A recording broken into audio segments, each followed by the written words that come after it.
5, 4, 3, 2, 1. Up short.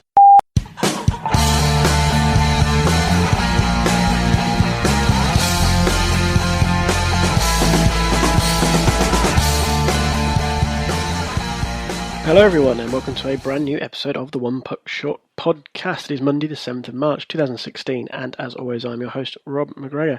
Apologies for the gap between episodes, kind of delayed a few bits with the trade deadline coming up and then life got in the way last week so things didn't quite work out as planned, but I'm going to try and whiz through things in this episode, catch up on all the stuff we've missed. And we'll start with the trade deadline. As I mentioned, there was a few big moves coming in just before or on the day itself. Andrew Ladd to Chicago, perhaps the biggest, and it had been anticipated pretty much since Dustin Byfuglien re-signed with the Jets.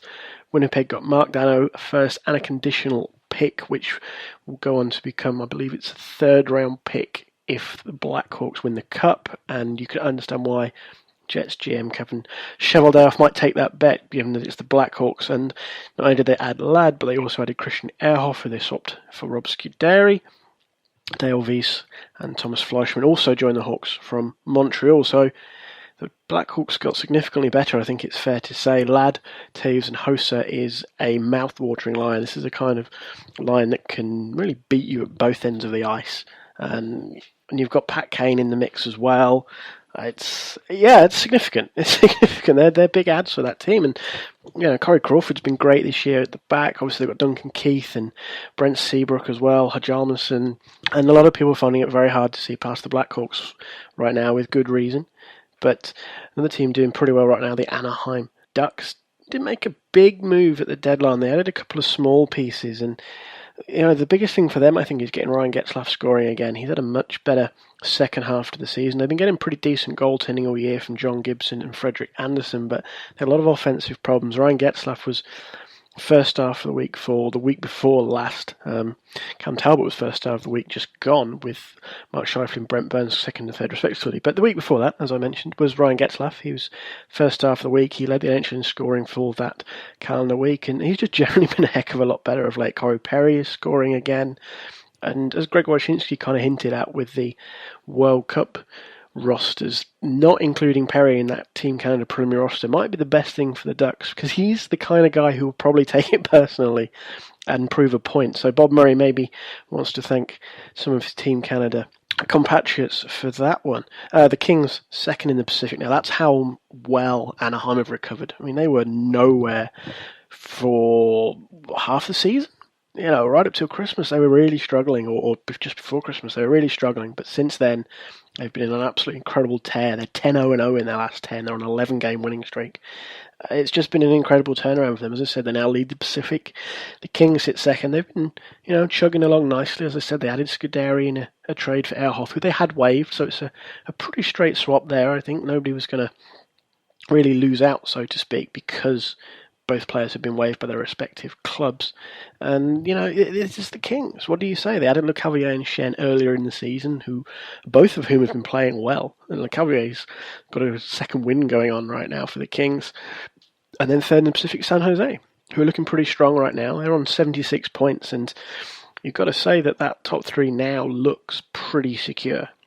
Anaheim 82 points, Los Angeles 80, San Jose 76. The next nearest in the Pacific is Vancouver, who has 62. Arizona also have 62, but they're kind of slightly ahead on the tiebreak. Edmonton and Calgary are out of it, really, 59 points and 58 respectively.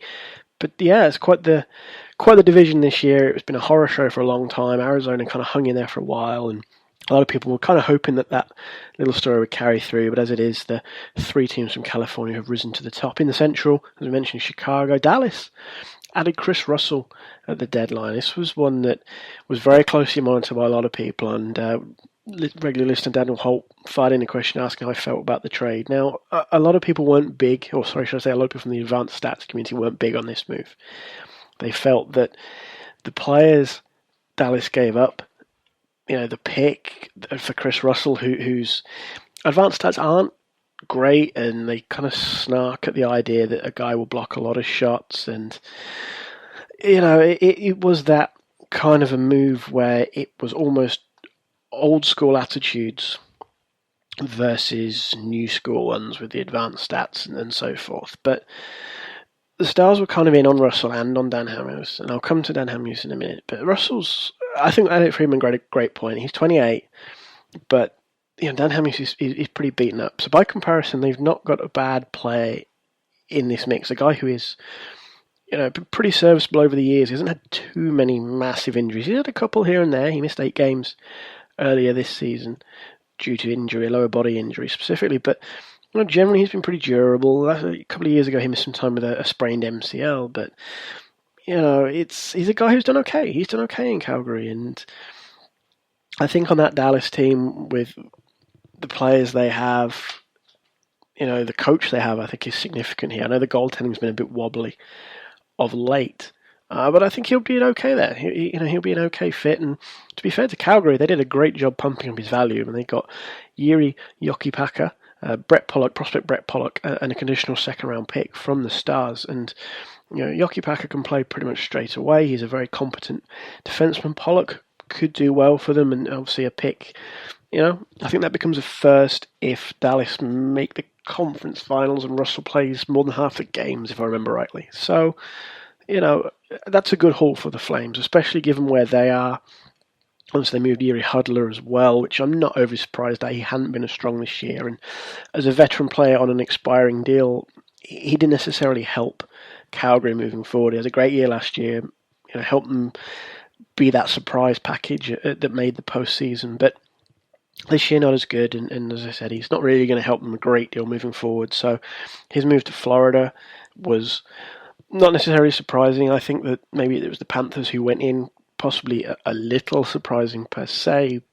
But again, the Panthers got a lot of young talents. Adding a couple of veteran forwards in the form of Purcell and Jiri Hudler was a nice move for them. It gives them a shot at maybe doing something in the East, which is pretty wide open. I think it's fair to say a lot of people still favour Washington to do very well. I mean, they've the first team to reach the 100-point barrier, but Tampa Bay have surged back. They were floundering a little bit through the first half. They're now top of the Atlantic, Florida second, Boston third.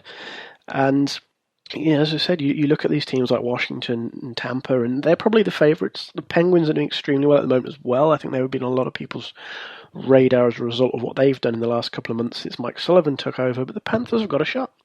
If Roberto Luongo plays well, if guys like Huberdeau and Barkov, Bukestad, these guys bring their A game, they could do well. And as I said, adding a couple of veterans like Purcell and Hudler won't hurt their chances.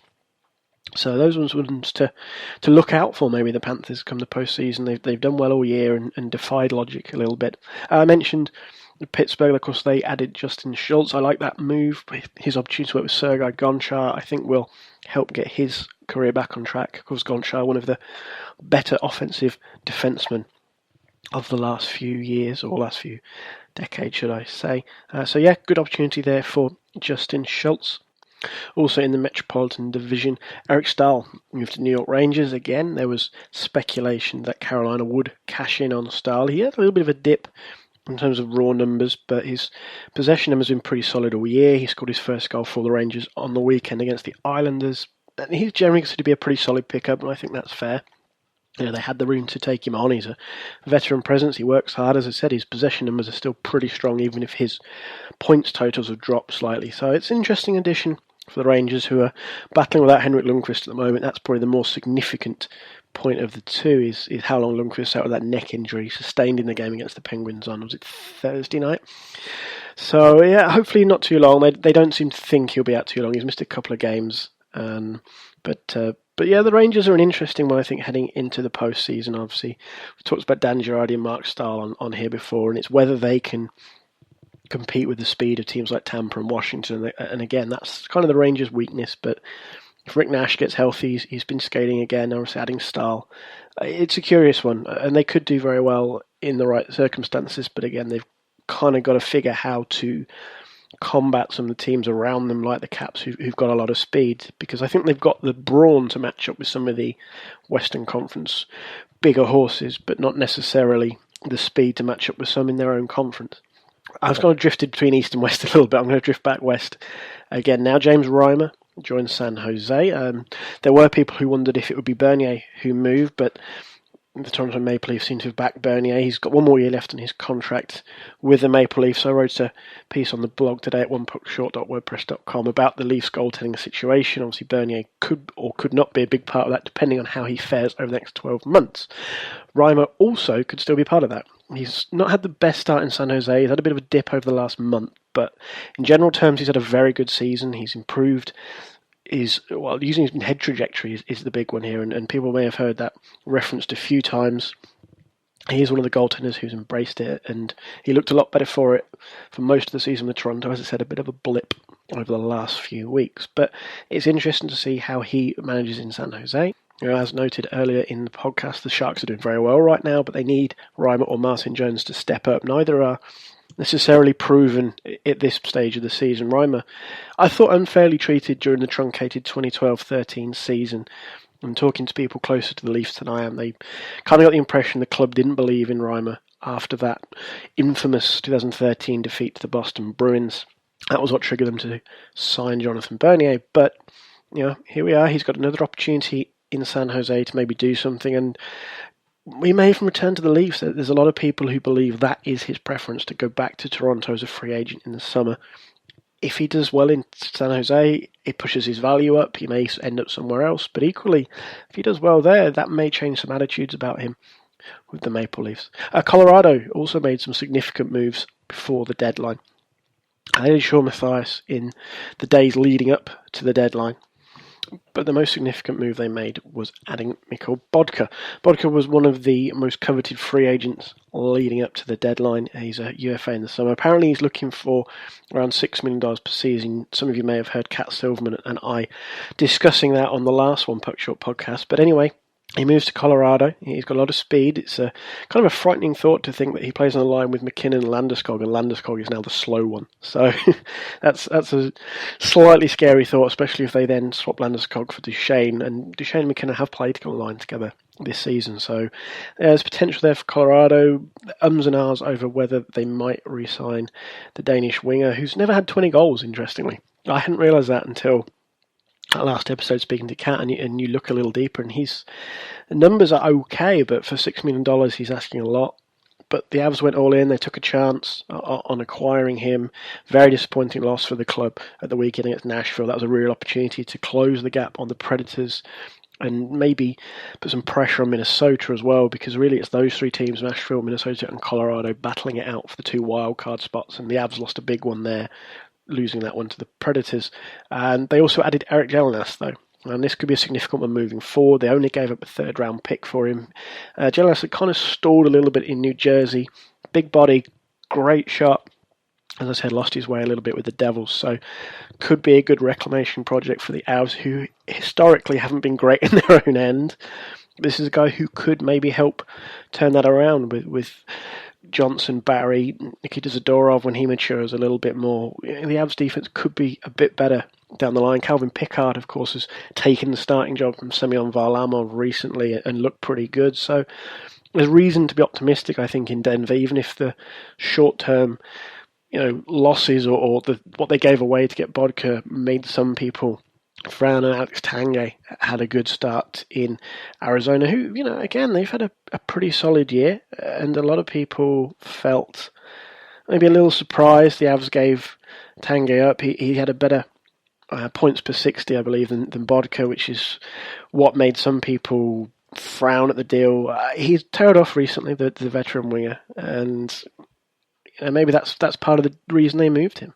Because he'd had a good start to the year and put up some good numbers, but he trailed off, and with Iginla trailing off a little bit as well, the Avs couldn't really afford to have two veteran presences not scoring. They took a chance on Bodka. They also gave up Connor Bleakley, which is kind of the X factor maybe in this one. It was a first-round pick that they didn't sign. Maybe Arizona can do something. They've got a lot of good young talent in the system in Arizona right now. So Bleakley becomes part of that, along with guys like Dylan Strome, Nick Merkley, and even guys like Aldrich and Larson aren't that old. So interesting one there. Looking forward to how the Coyotes pan out over the next few years with Max Domi et al, and also how the Avs pan out with these moves, and whether they try and sign Bodka or if it's just a short-term deal in the hope they could get over the hump and grab one of those wild card spots. I said we come back to Hamhouse. More, it's Vancouver in general, I think. As I said, Hamhouse has been a little bit beaten up over the years. He's had a few injuries. He was only willing to waive his no-trade clause to go to certain teams. Chicago were in the mix, Dallas. Out east, it was the big teams like Washington and the New York Rangers. Apparently LA were also in on him, but that didn't materialise. But a lot of people are left frustrated by the lack of movement out of British Columbia. Last Monday, Jim Benning firmly in the crosshairs now. Hamhouse and Radim Verbata are both unrestricted free agents this summer, and people expect at least one of them to move, if not both. More likely Verbata, given kids like Jake Virtanen and Bo Horvat are starting to make inroads into the NHL lineup. So, he was a little bit more expendable, especially when guys like Brandon Sutter come back from injury. And I think the Canucks are probably out of the playoffs now, so there was no reason to keep someone like that on. It just didn't happen. As a few people said, Jim Benning said that the deal wasn't right for them, which is understandable to a point, but as people pointed out, something is better than nothing, and the Canucks may lose 2 veteran players for nothing come the summer. So again, a lot of pressure on Benning there, though Willie Desjardins' job is apparently safe moving forward into next season. One other piece of NHL news, I say NHL news, AHL news more accurately, that came out today. Jonathan Drouin's suspension has been lifted by the Tampa Bay Lightning. He will return to the Syracuse Crunch. Interesting saga. A lot of people split on the way it was handled, the way it panned out, on what was said in the media, on what wasn't said in the media. Again, on the lack of deal on trade deadline day. I think this is the sensible option from Drouin's point of view. A lot of people have said the same thing, including well-known figures like Mark Messier. Just play and deal with this stuff while you're playing, while you're impressing, because at the end of the day, not playing is going to hurt his value.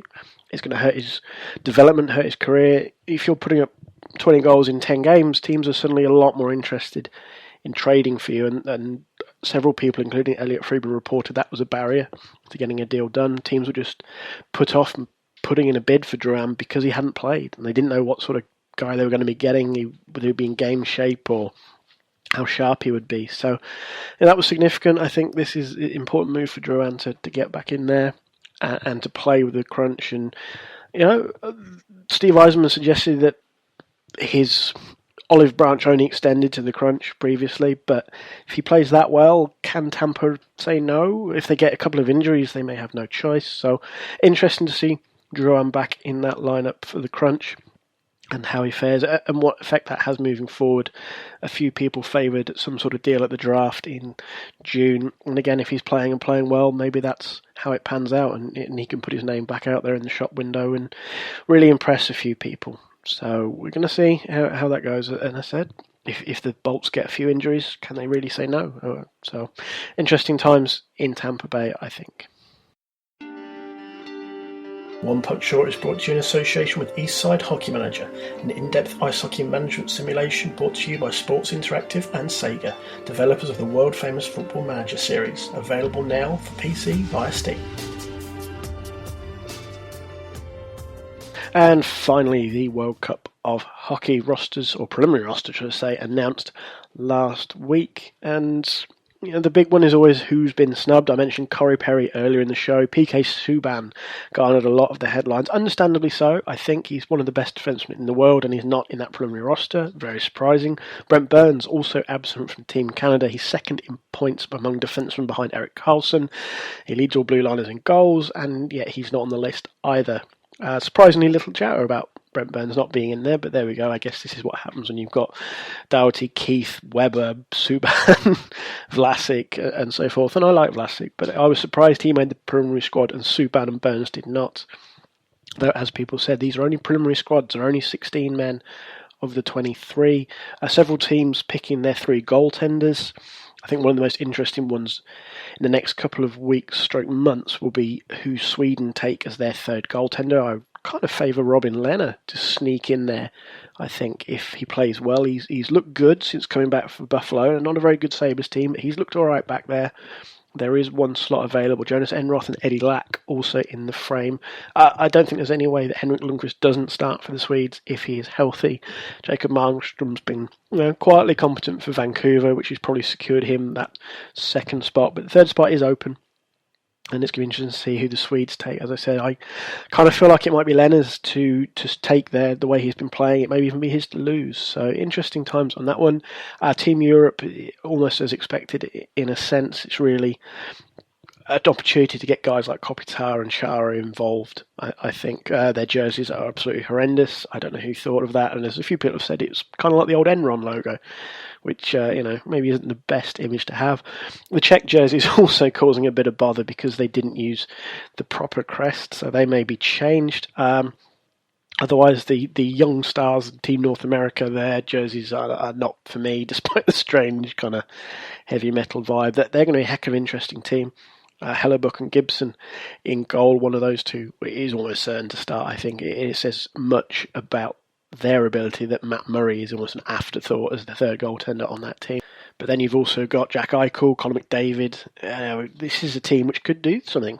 They could certainly upset the apple cart, and might they win? They may. If they get the goaltending, and if guys like Ekblad play well, that's the bit that people are a little bit curious of, is how well the defence does with guys like Hanifin and Ekblad, but without the influence of the more experienced guys they've sometimes played with in the past, like Campbell and Falk, who will surely make Team USA's final roster, and thus allowing all 30 NHL teams to have some representation at the World Cup. But I digress. This is a really curious team, and I think they're going to be a lot of fun to watch, despite their terrible jerseys. The Finns also tend to be pretty good in tournaments. Tuukka Rask back there, Koivu, guys who've done well. Komarov, they know how to play tournament hockey, and they're a real curious team. I think whether they get a medal again. They've obviously picked up Olympic medals in recent years, and it's just that strange X factor they bring to tournaments which make them so intriguing. I think the Russians naturally are fascinating again over all that offensive power, but right now you wonder who might start in net. Varlamov's not been great recently, though he did have a good streak for a couple of months there. Bobrovsky's been injured again. Vasilevsky's the wild card here. He's extremely talented. Was he 21 now? Extremely talented young man. He could sneak in. He could be their starter, and he might finally give them the goaltending they maybe need or have needed in recent tournaments. But again, that offensive firepower will always give them a chance if they can solidify things in their own zone. Again, it's always the Russians' Achilles heel. They just can't get the defence going, and if the offence doesn't score like 6 goals a game, they lose their way. So interesting to see how the Russians get on, especially after what happened in Sochi and the very conscious decision they made not to name any KHL players in this preliminary roster. Finally, on the World Cup, Team USA struck me how light they are at centre, especially with Jack Eichel playing for the Young Stars, or Team North America, or whatever you want to call them. I keep calling them Young Stars. But Austin Matthews may even make that team as well, depending on how the staff want to take that. But yeah, it just struck me how thin Team USA seemed down the middle. Kessler's not the guy he was. David Backes didn't make the preliminary roster. Justin Abdelkader did, bizarrely, making a lot of people scratch their heads. But just in general, I wonder how the US are going to fare down the middle, where a few of the teams are pretty strong. Malkin and Datsyuk, Taves, Crosby, Henrik Sedin, guys like that who are top centermen in the world, and Team USA just don't seem to have that guy necessarily. And Backes maybe on his day, but he's not been quite as good this year as he has been. Maybe that's a result of injuries.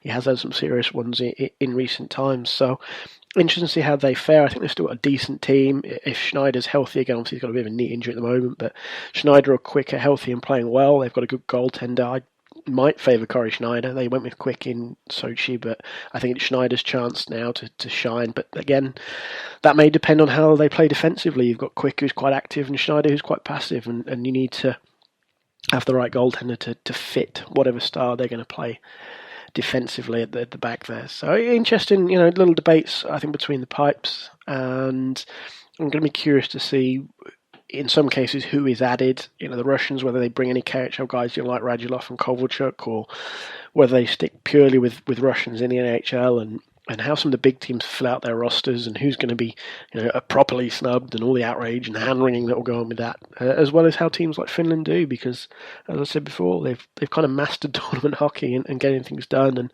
with Tuukka Rask back there, he could steal a game, and in a short format, sometimes that's what you need is a guy to steal one game and off you go. So yeah, I'm more excited for the World Cup of Hockey than I was a few months ago. Interesting to see how it pans out, how it performs, and also where it moves in the future. Obviously, they've gone to Toronto this year, which is a pretty easy market to sell in. But what happens next? Greg Wyshynski kind of hinted maybe Buffalo would be a future destination for the World Cup. And he also opined the idea of coming to London or Prague or Gothenburg, somewhere in Europe to try and help grow the sport, showcase the NHL a bit, because really it's the NHL's tournament, and just generally, reach out a little bit more with a more substantial kind of setup than just the one or two premier games like they had before. So that's a curious idea that a lot of people could probably get behind if they did a whole tournament. So interesting to see where it does go. Obviously, that a lot will probably be formed from this year's and how things change and whether they introduce qualifications so teams like Switzerland can try and qualify and Germany and so forth. So yeah, it's going to be interesting. As I said, I'm looking forward to the World Cup a lot more than I was a few months ago after last week's announcements. But anyway, I'm going to wrap it up for this episode. As I said, just wanted to try and catch up on some of the news I'd missed by being absent from your ear holes in the last couple of weeks. Of course, as always, you can find the blog onepuckshort.wordpress.com. You can also find me at In Goal Magazine and recently joined the Today's Slapshot News team, so you can find me both of those websites as well. You can follow me on Twitter at RobMcGregor35. You can like One Puck Short on Facebook, facebook.com/OnePuckShort. If you are so inclined, there's also a PayPal donation button on the website onepuckshort.wordpress.com.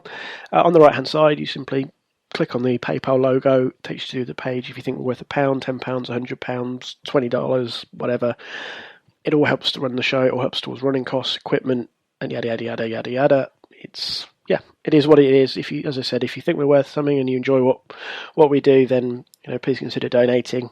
Even if it's just a few pounds, it all helps to go towards the costs of the show and site. But that about wraps it up for this episode. Thank you much to everybody at home for listening, and I'll speak to you all again very soon.